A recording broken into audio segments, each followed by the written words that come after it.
ETF index mutual funds నేర్చుకుని stock మార్కెట్లో రాణించాలనుకుంటున్నారా? వెంటనే ఈ నెంబర్కి కాల్ చేయండి. నమస్తే, welcome back to Suman TV. రోజు రోజుకి విపరీతంగా పడిపోతున్న రూపాయి విలువ కంటికి కనిపించిన దెబ్బ కొడుతుంది. మరి రూపాయి విలువ బలహీన పడుతున్న కొద్దీ దిగుమతి అయ్యే సరుకుల ధరలు భారీగా పెరుగుతుండగా ఎగుమతి అయ్యే సరుకులు చౌకగా మారుతున్నాయి. అసలు ఏం జరుగుతుంది? మరి దీనిపైన మరింత సమాచారం అందించడానికి మనకు అందుబాటులో ఉన్నారు ఎక్స్ మేజర్ ఓబ్రాయ్ గారు. Over to sir. అందరికీ జై హింద్. చాలామంది నేను కమెంట్స్ చూస్తున్నాను. ఆ కమెంట్స్లో ఏం రాస్తున్నారంటే, సార్ మన ఇండియన్ రూపీ డాలర్కి కంపారిజన్లో చాలా పడిపోతుంది కదా, మన ఇండియన్ ఎకానమీ ఫెయిల్ అవుతుందా, లేదా మన ఇండియన్ ఎకానమీ మంచిగా పర్ఫామ్ చేయట్లేదా, అసలు దీని వెనుక కారణం ఏంటి ఎక్స్ప్లెయిన్ చేయండి అని చెప్పి మెసేజెస్ పెట్టారు. సో వాళ్ళ కోసం, మనందరి కోసము నేను ఈరోజు ఈ వీడియోలో అసలు నిజంగానే మన ఎకానమీ ఫెయిల్ అవుతుందా, లేదా దీనికి ఇంకేమైనా కారణం ఉందా, అసలు ఏంటి ఇదంతా, దీని వెనుక కాన్సెప్ట్ ఏంటి, అసలు ఇదంతా క్యాల్కులేషన్ ఎలా జరుగుతుందో దీని వెనుక సైన్స్ అంతా ఎక్స్ప్లెయిన్ చేస్తాను. కొంచెం జాగ్రత్తగా వినండి. ఫస్ట్ ఆఫ్ ఆల్ ఏంటి అంటే, ఒక కరెన్సీ, మనము ఫారిన్ ఎక్స్చేంజ్ అనే పదం మీరు వినే ఉంటారు. ఒక పదము ఫారిన్ ఎక్స్చేంజ్ అనే ఒక పదము మీరందరూ వినే ఉంటారు. ఈ ఫారిన్ ఎక్స్చేంజ్ అంటే ఏంటి అంటే, ఫర్ ఎగ్జాంపుల్ $1 ఈరోజు 90 రూపాయలు ఉంది అనుకుందాం. సో మనకి ఇండియా వాళ్ళు ఎప్పుడైనా బయటికి వెళ్ళాలి అంటే డాలర్స్ తీసుకొని వెళ్తారు సాధారణంగా. సో $1 కొనాలి అంటే ఈరోజు మనం ఇవ్వాల్సింది 90 రూపాయలు. దీన్ని ఫారిన్ ఎక్స్చేంజ్ అంటారు. అంటే ఏదైనా టూ కరెన్సీస్ వాటి మధ్యలో ట్రేడ్ జరిగితే ఒక కరెన్సీ ఇవ్వడానికి ఎంత మన కరెన్సీ ఇవ్వాలో దాన్ని ఫారిన్ ఎక్స్చేంజ్ అంటారు. ఇప్పుడు $1 90 రూపాయలు ఉంది అనుకుందాం. తర్వాత రేపు $1 = 85 రూపీస్ అయింది అనుకుందాం. ఈ సిచ్యువేషన్ని ఏమంటామంటే, దీన్ని ఇండియన్ రూపీ అప్రిసియేషన్ అన్నట్టుగా అంటాం. అంటే ఇండియన్ రూపీ అప్రిసియేటెడ్ వీజవిస్ డాలర్ అని అంటాం. అంటే డాలర్కి విరుద్ధంగా, డాలర్కి ఎదురుగా ఇండియన్ రూపీ 5 రూపీస్ పెరిగింది పర్ఫార్మెన్స్ అని. ఒక్కొక్కసారి $1 ఎల్లుండి, ఇది ఈరోజు టుడే అనుకుందాము, ఇది టుమారో అనుకుందాము, ఇది డే ఆఫ్టర్ టుమారో అనుకుందాం. ఈ డే ఆఫ్టర్ టుమారో ఇంకేదైనా సంఘటన జరిగి ఇండియన్ $1 అమెరికన్ $1 = 95 ఇండియన్ రూపీస్ అయ్యింది అనుకుందాం. ఇప్పుడు దీన్ని ఏమంటారు? కరెన్సీ డెప్రిషియేటెడ్ వీజవిస్ డాలర్ అని అంటాం. ఇక్కడ అప్రిషియేటెడ్, ఇక్కడ డెప్రిషియేటెడ్ అంటాం. అంటే ఇండియన్ రూపీ విలువ డాలర్తో పోల్చుకుంటే తగ్గిపోయింది అని అంటాం. మీరు అనొచ్చు, అదేంటి సార్ అమౌంట్ పెరిగిపోతే తగ్గిపోయింది అంటున్నారంటే, అమౌంట్ పెరిగింది కానీ ఇప్పుడు $1 కొనుక్కోవడానికి 95 రూపాయలు ఇవ్వాలి. అదే నిన్నైతే డాలర్ కొనుక్కోవడానికి 85 ఇవ్వాలి. అదే ఈరోజు అయితే $1 కొనుక్కోవడానికి 90 రూపాయలు ఇవ్వాలి. కానీ ఇప్పుడు ఇది డిసైడ్ చేసేది ఎవరు అని మీరు అడగచ్చు. దీన్ని డిసైడ్ చేసేది మార్కెట్ అన్నమాట. దీన్ని డిసైడ్ చేసేదే మార్కెట్. ఎప్పుడైనా గుర్తుపెట్టుకోండి, dollar, rupee or any country currency నిర్ధారించడానికి 2 విధానాలు ఉన్నాయి. ఒకటి ఫిక్స్డ్ ఎక్స్చేంజ్ రేట్ అంటాం. ఏమంటాము? దీని పేరు ఫిక్స్డ్ ఎక్స్చేంజ్ రేట్. రెండవది ఫ్లోటింగ్ ఎక్స్చేంజ్ రేట్ అంటాం. Floating exchange rate. ఒకటి ఫిక్స్డ్ ఎక్స్చేంజ్ రేట్, ఇంకోటి ఫ్లోటింగ్ ఎక్స్చేంజ్ రేట్. ఈ ఫిక్స్డ్ ఎక్స్చేంజ్ రేట్ అంటే, మన గవర్నమెంట్, ఇండియా ఎగ్జాంపుల్ తీసుకుందాం. మన గవర్నమెంట్ ఈ ఫిక్స్డ్ ఎక్స్చేంజ్ రేట్, మన ఇండియా ఎగ్జాంపుల్ తీసుకున్నాము, మన గవర్నమెంటే చెప్పేసింది $1 = 80 rupees. We are fixing at this. మార్కెట్తో దీనికి సంబంధం లేదు. అండ్ $1 = 80 రూపాయలు. మీరేమన్నా ఇండియాకి అమ్మాలనుకున్నా, ఇండియాతో ఏమన్నా కొనాలనుకున్నా ఇదే రేటు ఫిక్స్ అని చెప్పాడు.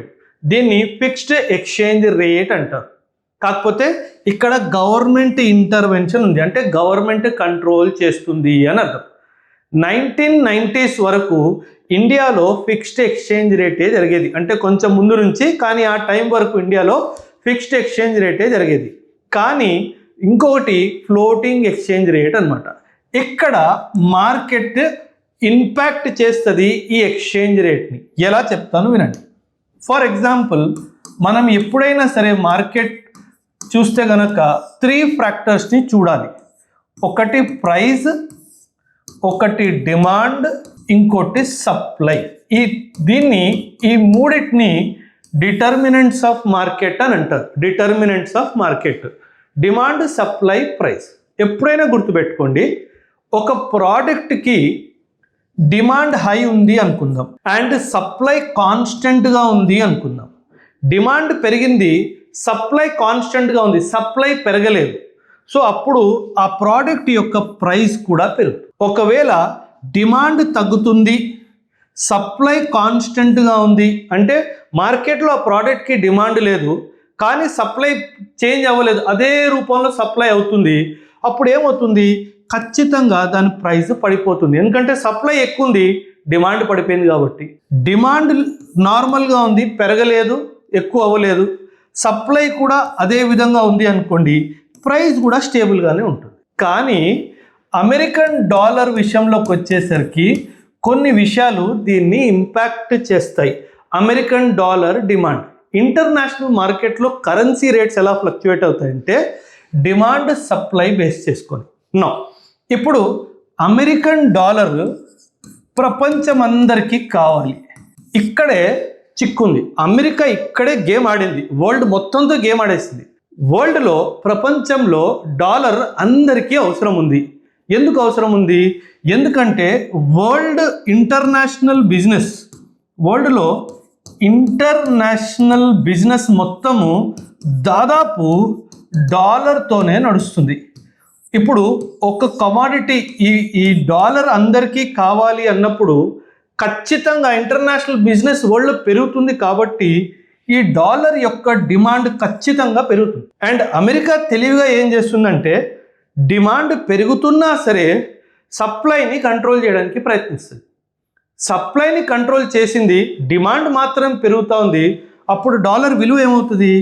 డాలర్ విలువ పెరుగుతుంది. నేను చెప్పేగా ఇంటర్నేషనల్ బిజినెస్ అంతా పెరుగుతుంది కాబట్టి డిమాండ్ ఆఫ్ ది డాలర్ కూడా పెరుగుతుంది. ఎందుకంటే ఇంటర్నేషనల్ బిజినెస్ అంతా డాలర్తోనే నడుస్తుంది. ఈ ఇంటర్నేషనల్ బిజినెస్ కూడా పక్కన పెడదాం. ఒక పదం ఉంది, దీన్ని పెట్రో డాలర్ అంటారు. పెట్రో డాలర్ అంటే విశ్వవ్యాప్తంగా వరల్డ్ మొత్తంలో ఏ దేశమైనా ఎక్కడి నుంచైనా ఆయిల్ కొనుక్కోవాలి అంటే, ఆయిల్ అంటే ఇక్కడ పెట్రోలు, డీజిల్, ఇదంతా ఆయిల్ అంటారు, దీన్ని క్రూడ్ ఆయిల్ అంటారు.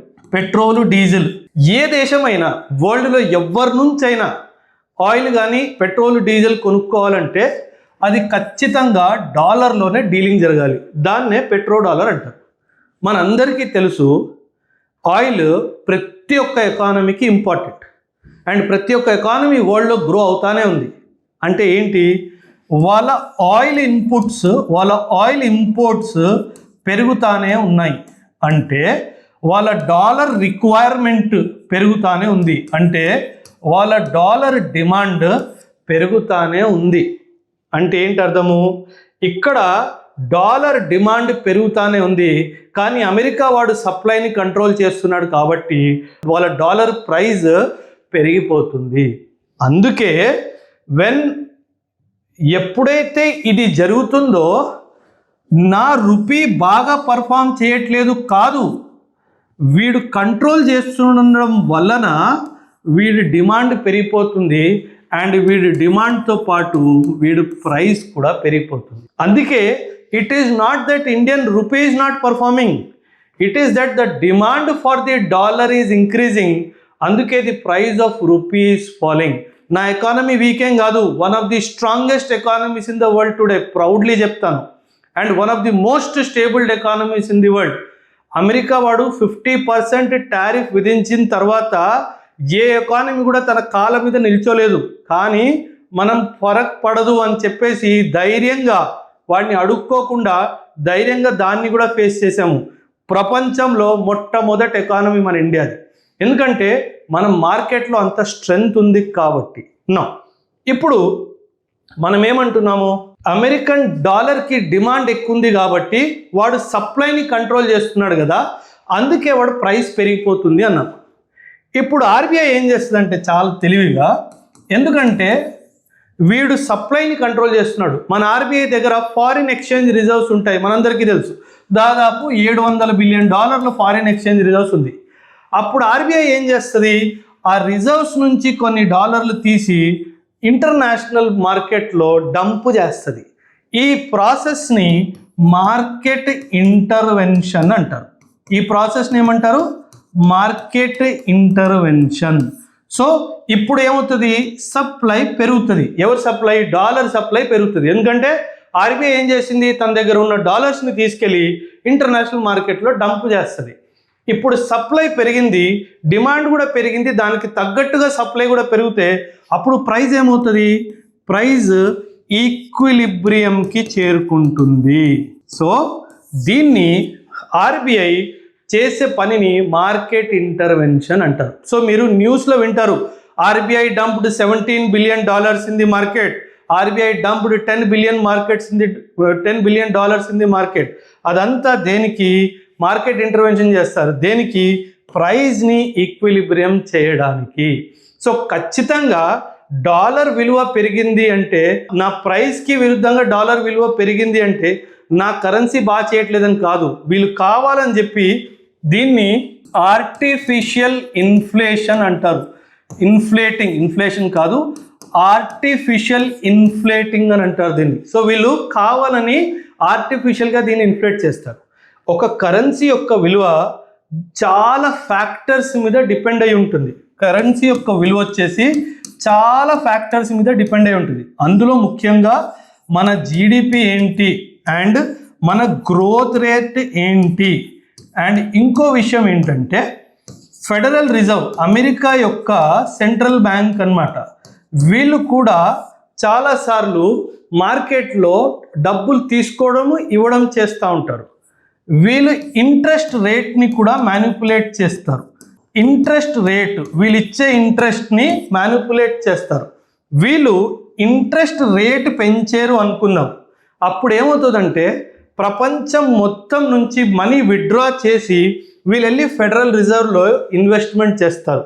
For example, American federal reserve ఏం చెప్పింది, నేను ఇంట్రెస్ట్ రేట్స్ పెంచుతున్నాను అంటే మీరు నా దగ్గర ఇన్వెస్ట్ చేస్తే మీకు ఎక్కువ ఇంట్రెస్ట్ వస్తుంది అని చెప్తారు. ఎందుకంటే American economy is very trusted economy కాబట్టి అప్పుడు ఏం జరుగుతుందంటే మన ఇండియా లాంటి దేశాల నుంచి ఎవరైతే మన దేశంలో ఇన్వెస్ట్మెంట్ చేశారో వాళ్ళు డబ్బులు మన దేశం నుంచి తీసుకొని అమెరికాలో ఇన్వెస్ట్ చేయడం మొదలు పెడతారు. ఎందుకంటే American economy is more trust worthy than Indian economy కాబట్టి. ఎందుకంటే ఇక్కడ డబ్బులు వచ్చే అవకాశం చాలా ఎక్కువ ఉంది కాబట్టి. అందుకే వీళ్ళు ఏం చేస్తారు, ఇన్వెస్ట్మెంట్ ఇండియా నుంచి తీసుకెళ్ళి అమెరికాలో పెడతారు. దీన్నే టెక్నికల్గా క్యాపిటల్ అవుట్ఫ్లో అంటారు. దీన్ని ఏమంటారు, క్యాపిటల్ అవుట్ఫ్లో. అండ్ అతి ముఖ్యమైన కారణము ఫ్లక్చువేషన్కి ఫ్యాక్టరు ఈ ఫెడరల్ రిజర్వ్ వాడు నిర్ధారించిన ఫెడరల్ రిజర్వ్ రేట్ ఫ్లక్చువేషన్ అనమాట. రీసెంట్గా ఒక న్యూస్ ఏమొచ్చింది అంటే federal reserve is going to increase the interest rate అని వచ్చింది. అందుకే ఇది ఇంక్రీజ్ చేసే అవకాశం కూడా ఉంది. అందుకే మన కరెన్సీ రేట్ కూడా ఫ్లక్చువేట్ అవుతుంది. సో భయపడాల్సిన అవసరం లేదు, ఇది టెంపరరీ సైన్ మాత్రమే, మళ్ళీ వెనక్కి తిరిగి వస్తుంది. కానీ ఇంకొక విషయం ఏంటంటే, దో ఇది చాలా పెద్ద డైమెన్షన్, కానీ 2 minutesలో చెప్తాను, జాగ్రత్తగా వినండి. ఎప్పుడైనా సరే $1 ఈజ్ ఈక్వల్ టు 90 రూపీస్ ఒకటి, $1 ఈజ్ ఈక్వల్ టు 80 రూపీస్ ఒకటి అని. $1 ఈజ్ ఈక్వల్ టు 90 రూపీస్ ఉన్నప్పుడు మన ఎక్స్పోర్ట్స్కి ఇది మంచి విషయము. కానీ తగ్గినప్పుడు మన ఇంపోర్ట్స్కి ఇది మంచి విషయము. ఇక్కడ ఎందుకు ఎక్స్పోర్ట్స్కి మంచి విషయం అంటే, ఫర్ ఎగ్జాంపుల్ మనం ఇండియా నుంచి మ్యాంగోస్ అమెరికాకి ఎక్స్పోర్ట్ చేస్తున్నాము అనుకుందాం. ముందు ఎంత ఉండేది ప్రైస్, 80 రూపీస్, ఇప్పుడు ఎంత అయింది, 90 అయింది. అంటే ఏంటి, అమెరికా నుంచి వచ్చిన ఒక ఎక్స్పోర్టరు మన ఇండియా నుంచి తీసుకెళ్ళాలి అని చెప్పి వచ్చిన ఆయన $1 సబ్మిట్ చేస్తే ఆయనకి 90 రూపాయలు దొరుకుతాయి. అంటే 10 రూపాయలు ఎక్కువ దొరుకుతాయి. సో ఈ 10 రూపాయలు ఎక్కువ దొరికినందువల్ల ఆ మనిషి ఎక్కువ మ్యాంగోస్ ఇండియా నుంచి తీసుకోగలుగుతాడు. అందుకే ఇలా మన కరెన్సీ అమెరికన్ డాలర్కి ఎదురుగా పడిపోయినప్పుడు మన ఎక్స్పోర్ట్స్కి మంచిది. అండ్ అదేవిధంగా ఇది తగ్గిపోయినప్పుడు మన ఇంపోర్ట్స్కి మంచిది. ఎందుకంటే మనం ఆయిల్ బయట నుంచి కొన్నప్పుడు 80 రూపాయలు ఇస్తే మనకు $1 ఇస్తారు. అది పడిపోయింది అనుకోండి, అప్పుడు మనం 90 రూపాయలు ఇవ్వాల్సి వస్తుంది. అందుకే కరెన్సీ విలువ తగ్గినప్పుడు, అంటే ఇన్ కంపారిజన్ టు డాలర్ తగ్గినప్పుడు ఇంపోర్ట్స్కి మంచిది, అండ్ అది పెరిగినప్పుడు మన ఎక్స్పోర్ట్స్కి మంచిది. మన దేశము మేజర్లీ ఇంపోర్ట్ డిపెండెంట్ ఎకానమీ కాబట్టి ఇది పెరిగినప్పుడల్లా అపోజిషన్ ఏమంటది, మన ఎకానమీ బాగా చేయట్లేదు అంటది. కానీ అది మన ఎకానమీ బాగా చేయకపోవడం కాదు, ఇదంతా మార్కెట్ ఫ్లక్చుయేషన్స్లో ఉన్న కరెక్షన్స్ అన్నమాట. ఇదండి న్యూస్. ఇండియన్ రూపీ ఎందుకు డాలర్కి ఎదురుగా పడిపోతుంది అన్నదానికి కారణం. Thank you. ఈ వీడియో మీకు ఎలా అనిపించింది? మీకు ఎడ్యుకేటివ్గా అనిపించిందా? ఇంకేదైనా విషయంలో మీరు ఏమన్నా వీడియో చేయాలి అనుకుంటే ఖచ్చితంగా కమెంట్స్లో తెలియచేయండి. థ్యాంక్ యూ అండ్ జై.